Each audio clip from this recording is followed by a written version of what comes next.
Dërvuka, kurse tani kalojmë në Ulqin, konkretisht në kryqëporën e Ulqinit, ku në fazën përfundimtare është vjelja e Kripës. Të martën e kaluar, të martën atje qëndroi ekipi ynë dhe të shohim se çka shënoi. Kryqëporja e Ulqinit pas disa vitesh krize, 2-3 vitet e fundit ka filluar të rrim këmbët. Kjo mund të vërehet si në investime për përmirësimin e linjave të prodhimit, ashtu edhe në sasinë e Kripës grumbulluar, si edhe në plasmanin e saj në trezet e rajonit.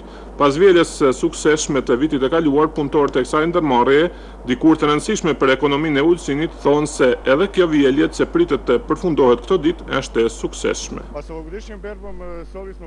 Me vjeljen e si vjetme të Kripës jemi shumë të kënaqur. Me siguri do ta tejkalojmë planin e prodhimit të paraparë me riorganizim të ndërmarrjes. Kjo me siguri do të jetë mbi 23.000 tonelata krip. Siç mund të vereni, në teren shpresojmë që gjatë kësaj jave ose deri në fillim të javës së ardhshme do ta kryejmë vjeljen e Kripës.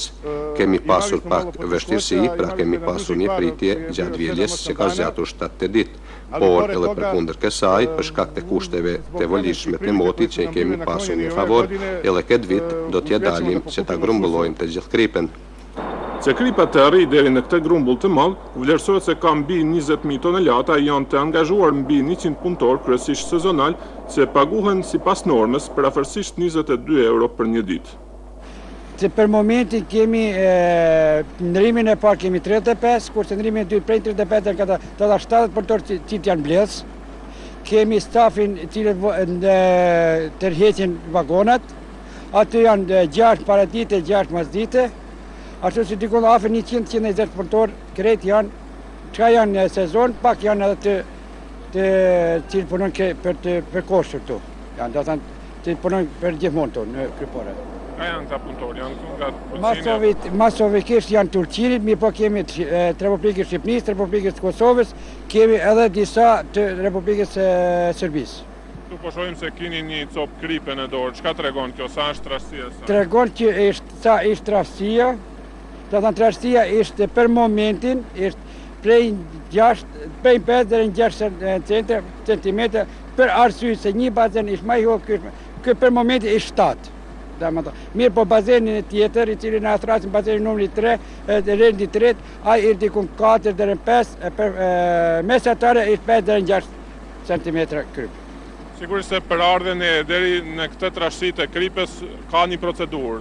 Ju jeni si menaxher i ujrave, do të thotë e përcjellni gjithë kohën grumbullimin e Kripës këtu. Mund të na thoni diçka për këtë proces? Për momentin jam udhëheq i mbledhjes, mirë po.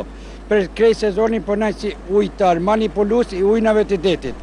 Domethënë kur nëse e marrim ujin prej detit, e marrim 3 bomë e gjysmë për me ardhur deri te kristalizimi i ujit. Aja do të mërin prej 25 deri 28, dhe më thonë, momenti kristalizimit ujit ishtë 26 bëmeja, që dhe më thonë, aja do të kaloj një periull prej një muajt e gjysmë, dhe 35 ditë deri 50 ditë, që prej ujit detit fiton kristalet. Pas grumbullimit dhe larjes së parë, deri në ambalazhim, Kripa u nënshtrohet proceseve të tjera teknologjike, ku vitet e fundit janë investuar mjetet e konsiderueshme për modernizimin e tyre. Gjinemi në mesin e fabrikës të cilët zhvillohen proceset teknologjike, të cilët zhvillohen paketimet e gjitha lloj-llojeve, në të cilën vend punët gjinem unë edhe jena si organizator edhe si proces teknologjik.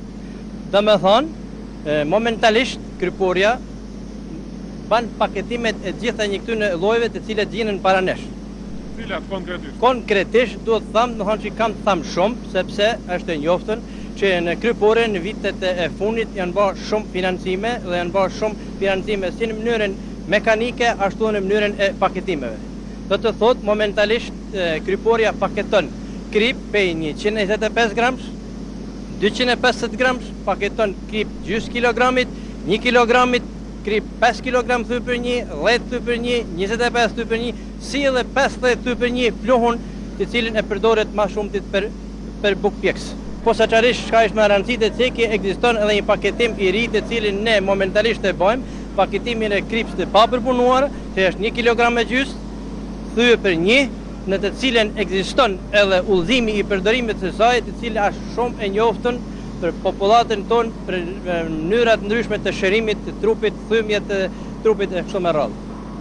Cilat janë dallimet e këtyre kriprave përveç se kur është fjala te paketimi? Ka dallime mes të këtyre paketimit cilësisë krip? Do të thojmë paketimet ashtu siç është edhe dallimi tyne, paketimet e vogla edhe të mëdha, do të thonë që aty gjendet edhe dallimi mes tyne ekziston në mes mënyra e granulimit. Çka do të thotë se është kripa e im, çka do të thotë 125 gram në 250 gram sillen krip gjys kilçe edhe kilçe, kurse kripa e trash me granulim, çka do të thotë saksisht ta them në mënyrën mekanike qyshe 125 deri në 3 mm. Më thonë që paketohet në paketimet 5 kg, 10 kg dhe 25 kg. Përveç këtyre risive në paketim, keni edhe një risi tjetër sa kur është fjala për shkrimin edhe në gjuhën shqipe të etiketave këtu në paketime, apo jo?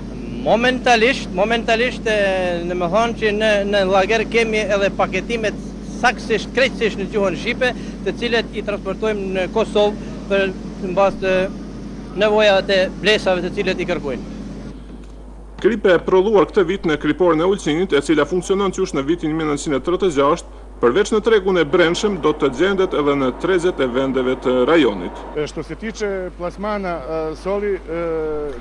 Sa i takon plasimit të kripes, kemi nisur me hapa të mëllenj të fitojmë trezet.